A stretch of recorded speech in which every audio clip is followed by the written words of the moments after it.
pessoal, tudo bem?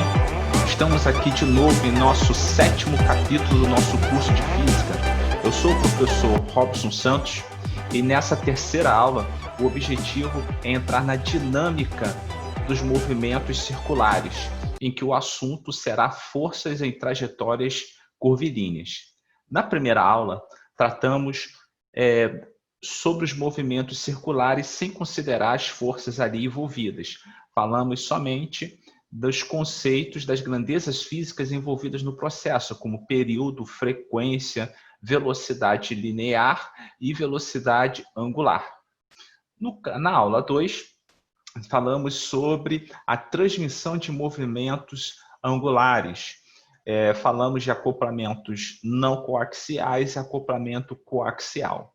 Agora, trataremos de forma mais aprofundada na dinâmica presente dos movimentos circulares. Vamos lá.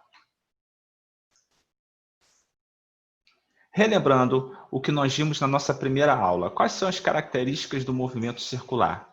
Sua trajetória circular, o movimento se dá sempre em relação a um ponto fixo, ponto esse que nós chamamos de eixo. O vetor velocidade ele é sempre tangente à trajetória, ou seja, toca no movimento circular somente um ponto. O módulo do vetor velocidade ele é constante na circunstância que esse movimento circular é dito por uniforme. Ou seja, se você colocar um velocímetro num corpo que esteja em movimento circular, a sua velocidade escalar ela não varia no tempo. Por conta disso, é como se o ponteiro do velocímetro estivesse parado no tempo. Agora, isso significa que a velocidade ela é sempre igual? Nós já vimos que não, isso é um erro. Uma coisa é dizer que o movimento ele possui um módulo de velocidade constante e outra coisa é dizer que o vetor velocidade é constante.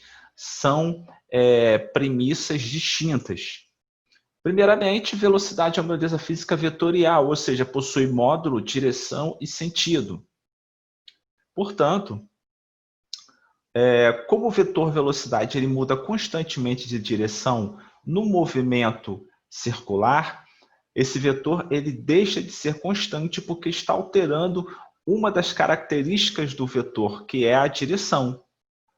Bom, nós vimos que aceleração é a variação do vetor velocidade no intervalo de tempo. Ou seja, se o vetor velocidade no movimento circular ele varia no tempo, significa que ele está sujeito a uma aceleração.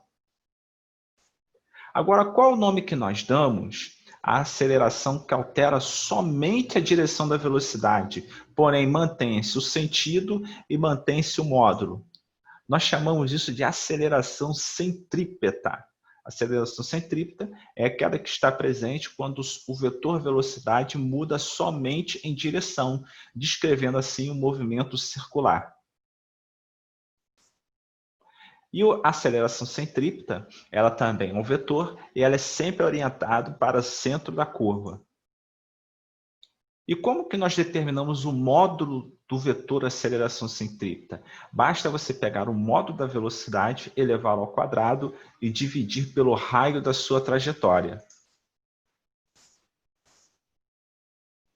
No primeiro exercício, eu apresento um ponto que ele possui um movimento circular uniforme.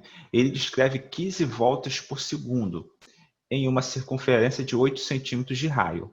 Qual seria o valor da sua aceleração centrípeta, considerando-se que π vale a 3? Vamos ver os dados que a questão nos dá. É dito que a velocidade angular é de 15 voltas por segundo, ou seja, são descrevidos 15 perímetros, 15 ciclos a cada segundo. Cada perímetro, eu descrevo um movimento angular, um deslocamento angular de 2π radianos. Então, para encontrar a velocidade angular em radianos por segundo, eu irei multiplicar o 15 por 2π e chego ao resultado de 90 radianos por segundo. O raio da circunferência é de 8 metros, mas para achar a resposta de aceleração em metros por segundo ao quadrado, eu preciso transformar esse 8 centímetros em metros. Eu farei multiplicando por 10 elevado a menos 2, ou seja, 8 vezes 10 elevado a menos 2 metros. A velocidade linear será a velocidade angular multiplicada pelo raio, ou seja, 90 vezes 8 vezes 10 elevado a menos 2. E eu chegarei ao resultado de 7,2 metros por segundo. A aceleração centrípeta é o que se deseja achar e será feito elevando o valor da velocidade linear ao quadrado e o dividindo pelo raio, ou seja, 7,2 elevado ao quadrado dividido por 8 vezes 10 a menos 2. O resultado disso no numerador é 51,8. O 10 elevado a menos 2, que está dividindo esse valor, eu irei passá-lo para cima e aí eu mudarei o sinal do expoente, ou seja, ficará 10 elevado a 2. E tudo isso dividido por 8. Ao pegar o 51,84 e dividi-lo por 8, eu vou ter 6,48. E isso continuará sendo multiplicado por 10 elevado a 2, chegando ao resultado de 648 metros por segundo ao quadrado, que é o valor da aceleração centrípeta. Como foi dito, a aceleração centrípeta ela é sempre orientada para o centro da trajetória curvilínea. E aí, relembrando algo que foi dito numa de nossas aulas de dinâmica, que eu falei das leis de Newton, a segunda lei, que é o chamado também princípio fundamental da dinâmica, nos diz que a força resultante, que é aquela que substitui todas as forças que estão atuando no corpo, produzindo o mesmo resultado que todas essas forças, ela será encontrada pelo valor da massa do corpo multiplicado pela sua aceleração. Como o corpo ele está sujeito a uma aceleração centrípeta, então, se há uma aceleração que é diferente de zero, significa que há uma força resultante diferente de zero. E essa força é a chamada força centrípeta. Força centrípeta é aquela que gera aceleração centrípeta. Ou seja, para que um corpo descreva um movimento circular, movimento esse que estará sujeito a uma aceleração centrípeta, faz-se necessário uma força centrípeta que é voltada para o centro da trajetória. E quando a aceleração centrípeta deixa de existir, o que será que acontece com o corpo numa trajetória circular? O que você acha? Pense, quando um carro derrapa numa curva, o que aconteceu de insuficiente para que a mesma fosse completa? Ou seja, o que deixou de existir para que a curva fosse completa? No caso do movimento dos carros, é a força de atrito entre os pneus e o piso. É ela que gera esse agarramento do carro na pista e impede que ele descreva o seu movimento retilíneo e tangente à trajetória, que é o normal, né? Realizar curva é um processo que necessita de um esforço, necessita de uma força. O que a primeira lei de Newton nos diz, que é a lei da inércia, é que todo o corpo tende a continuar a proceder o seu tipo de movimento, o seu movimento, ou seja, como um corpo numa trajetória circular, ele descreve uma infinitude de trajetórias retilíneas, o normal é que ele continue a descrever essa trajetória retilínea, ou seja, sair pela tangente. Para que ele continue a manter esse movimento circular, faz-se necessário que haja uma força voltada para o centro da trajetória, que no caso dos veículos, essa força é a força de atrito entre os pneus e o piso. Essa força de atrito, ela é a própria força centrípeta, é a força que faz com que o veículo continue a movimentar-se na sua trajetória circular, força essa que é voltada para o centro da trajetória. Vamos ver um vídeo que nos apresenta a circunstância que essa força de atrito, por exemplo, ela diminui tanto a ponto de não manter mais o veículo na trajetória circular.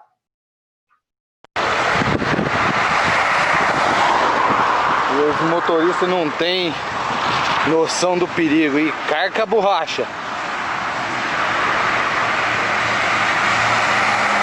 Carca a borracha, ó. Olha lá. Aí, ó. Calma, filha, calma, calma. Aí, ó, tá vendo?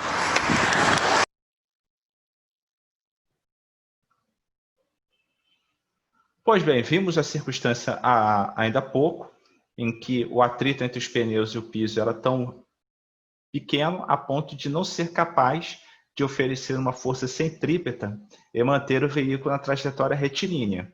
Nesses casos que nós estamos vendo aí, do rapaz que está girando uma pedra em relação a um ponto fixo e do satélite ao redor do planeta, nessas circunstâncias, qual é a força centrípeta que está ocorrendo nessa circunstância e que mantém esses corpos em movimento circular? Bom, no primeiro caso, a força centrípeta é a própria tensão da corda. E no segundo caso, a força centrípeta é a força gravitacional entre o planeta Terra e o satélite. Bom, se a força centrípeta ela só passa a existir a partir do momento que há uma aceleração centrípeta, e correlacionando essa circunstância com a segunda lei de Newton, que diz que a força resultante sobre um corpo é o produto da massa vezes a sua aceleração, caso a força centrípeta seja a única a existir sobre um corpo, ela também pode ser encontrada pelo produto da massa vezes a aceleração centrípeta, ou seja, a massa vezes o quadrado da velocidade dividido pelo raio. No segundo exercício, é apresentado uma estrada em que nela há uma curva circular plana e horizontal de raio 100 metros. O coeficiente de atrito lateral entre o pneu e a estrada é de 0,4. Determine o maior valor de velocidade com que o carro pode percorrer a curva sem derrapar. Adote a aceleração da gravidade como 10 metros por segundo ao quadrado. A força centrípeta ela é a própria força de atrito. Dessa forma, eu irei igualá-la à força de atrito. No entanto, é importante esclarecer que na direção horizontal só há a força centrípeta atuando, que é a própria força de atrito. Então, eu posso valer-me da segunda lei de Newton, que diz que a força resultante sobre o corpo é igual ao produto da massa vezes a sua aceleração. A aceleração, essa aqui no caso, é a própria centrípeta. Irei igualar isso com o coeficiente de atrito vezes a força normal. A aceleração centrípeta ela se relaciona com a velocidade linear e o raio por essa relação, velocidade linear ao quadrado dividido pelo raio. E a força normal, como o carro está na direção horizontal, está apoiado num piso horizontal, a força normal ela acaba possuindo o mesmo valor da força-peso, ou seja, a massa vezes a aceleração da gravidade. E aí eu faço as devidas substituições na primeira equação, em que a aceleração centrípeta eu substituo por velocidade ao quadrado dividido pelo raio e a força normal pela massa vezes a aceleração da gravidade. Como eu terei a grandeza, a massa dos dois lados da equação, eu efetuo a simplificação dessa variável. E aí substituo o valor do raio, que é 100 metros, e multiplico 0,4 por 10, que é o valor da aceleração da gravidade. Esse 0,4 vezes 10 vai dar 4, e posteriormente eu multiplico por 100, que é o valor que está dividindo a velocidade ao quadrado no primeiro lado da equação, tendo como resposta 400. Como a velocidade está ao quadrado, ao exercer a raiz quadrada nos dois lados da equação, eu vou ter que velocidade é igual a 20 metros por segundo, e esse é o limite de velocidade com que o corpo consegue realizar essa trajetória circular sem derrapar. No exercício 3, eu tenho um corpo de massa 4 kg que descreve sobre uma mesa polida uma circunferência horizontal de raio 2 metros, com velocidade de 10 metros por segundo preso a um fio. Determine a tração exercida pelo fio. A força centrípeta, representada pela tensão do fio, é a única força presente na direção horizontal, ou seja, é a própria força resultante. Então, ao utilizar a segunda lei de Newton, essa tensão, que é a força resultante e também a força centrípeta, se dará pelo produto da massa vezes a aceleração centrípeta. A aceleração é essa que é dada pela relação entre a velocidade ao quadrado dividido pelo raio. E aí eu tenho que a tensão vai ser igual a massa vezes a velocidade elevado ao quadrado dividido pelo raio. Ou seja, 4 vezes 10 elevado ao quadrado dividido por 10. 4 vezes 100 dividido por 2. 100 dividido por 2 que dá 50. 4 vezes 50 dará 200. Ou seja, a tração do fio é de 200 newtons. No exercício 4, eu digo que, em relação aos movimentos, aos conceitos de movimento, considere as seguintes afirmativas. E aí vamos analisar quais delas estão corretas. Vamos lá. A primeira é que o movimento circular uniforme se dá com velocidade de módulo constante. Bom, isso está correto. A velocidade angular, ela sempre é constante. E a velocidade linear, ela também possui módulo constante. No movimento retilíneo uniformemente variado, a aceleração é variável. Errado. Nesse tipo de movimento, a velocidade varia, porém ela varia de forma uniforme. Logo, a aceleração é constante. A terceira afirmativa é que o movimento retilíneo uniformemente variado e o movimento circular uniforme são dois exemplos de movimentos nos quais um objeto em movimento está acelerado. Correto. No primeiro caso, o modo da velocidade varia no tempo. Já no segundo caso, a velocidade varia em sua direção, não em módulo. Ou seja, a aceleração do móvel. Está correto. A quarta afirmativa é que o movimento retilíneo uniforme ocorre com velocidade constante e aceleração nula, ou seja, também está correto. E aí temos a primeira, a terceira e a quarta alternativa, a quarta afirmativas corretas. E isso vai dar primeira, terceira e quarta letra C como resposta. O exercício 5 tem essa apresentação de motociclistas dentro do globo da morte. É sempre um momento empolgante de uma sessão de circo, pois ao atingir o ponto mais alto do globo, eles ficam de ponta cabeça. Para que nesse momento o motociclista não caia, é necessário que ele esteja a uma velocidade mínima, que se relaciona com o raio do globo e a aceleração da gravidade. Considere que no ponto mais alto do globo da morte, o motociclista não caiu, pois estava com velocidade mínima de 27 km por hora. Assim sendo, o raio do globo é aproximadamente em metros. De qual desses valores aí? Pede-se para adotar que a aceleração da gravidade é de 10 metros por segundo ao quadrado. Se por acaso você deseja fazer essa questão sozinho, eu sugiro que você dê um pause agora nesse vídeo, tente fazê-lo e verifique se a sua resposta está correta. Ok? Então vamos lá. Quais são os dados que a questão nos dá? Que a velocidade mínima é de 27 km por hora, ou seja, dividindo isso por 3,6, eu tenho o resultado em metros por segundo. A aceleração da gravidade, 10 metros por segundo ao quadrado. A massa da motocicleta do motociclista nós não sabemos. Não sabemos também o raio do globo da morte, o que se deseja saber. E sabe-se que a aceleração centrípeta é igual a velocidade linear ao quadrado dividido pelo raio. O movimento circular ocorre graças à força centrípeta sobre o conjunto motocicleta mais motociclista. No ponto mais alto da trajetória, a força centrípeta ocorre, ela se dá pelo somatório do peso do conjunto mais a própria força normal, que é a força com que o globo empurra o motociclista para baixo, né? Logo, a força centrípeta é igual ao peso mais a força normal.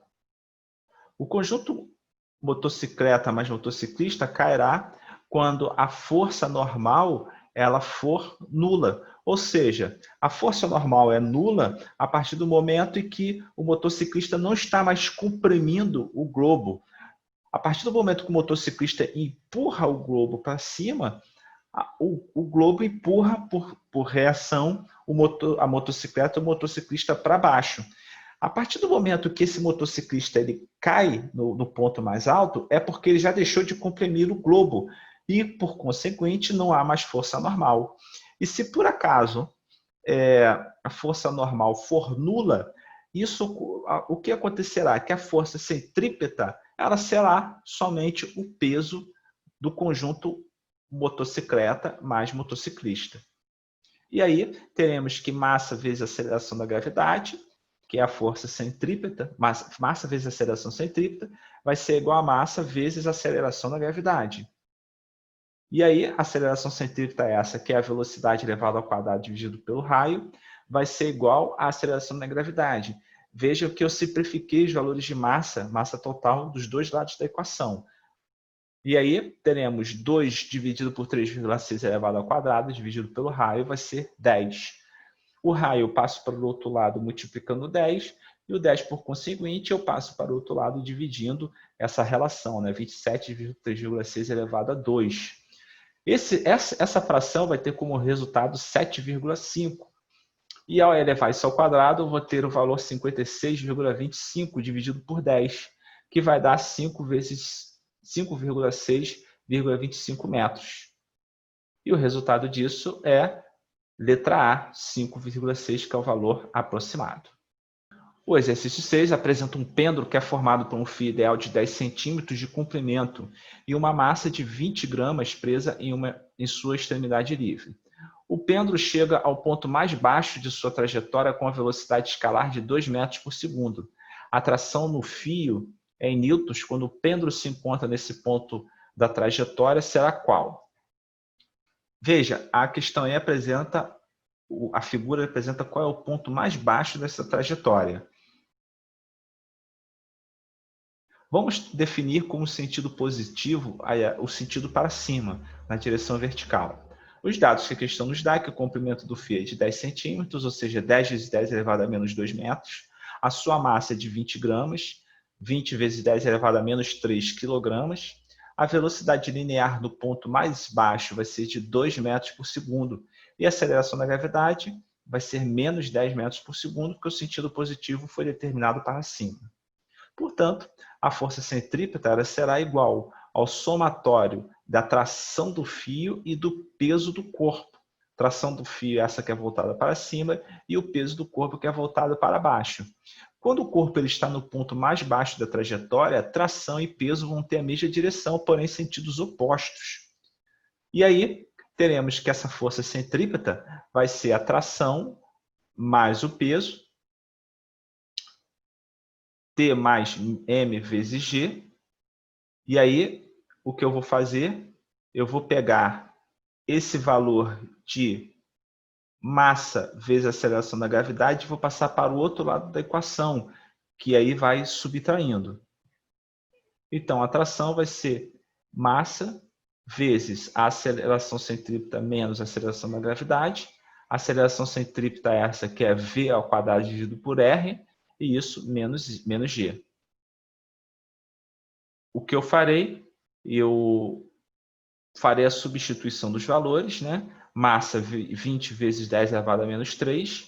A velocidade linear é de 2, que vai ficar ao quadrado. O raio é de 10 vezes 10 elevado a menos 2. E a aceleração da gravidade vai ser menos 10. E aí eu vou ter esse resultado aí abaixo, que parece bastante complicado, porque tem uma série tem potências de 10, né? 20 vezes 10 elevado a menos 3. Coloquei entre colchetes o 4 vezes 10, que é o resultado da aceleração centrípeta, e tudo isso mais 10. 20 vezes 10 elevado a menos 3, vezes 50, que é 4 vezes 10 mais 10, vai dar 50. E isso eu vou ter como resultado 1000. 1000 é o 50 vezes o 20, né? Tudo isso multiplicado por 10 elevado a menos 3. E eu vou ter como resultado 1, ou seja, a tração do fio vale 1 newton, que é a letra E. E assim, pessoal, ficamos por aqui. Muito obrigado pela sua presença. Por favor, se inscreva no meu canal, faça seus comentários sobre a aula. É muito importante eu saber o que você achou da minha aula. E, por favor, divulgue o meu canal para que eu possa ter o incentivo a continuar a realizar esses vídeos. Eu desejo a você, como sempre, bons estudos e um grande abraço. Até a próxima!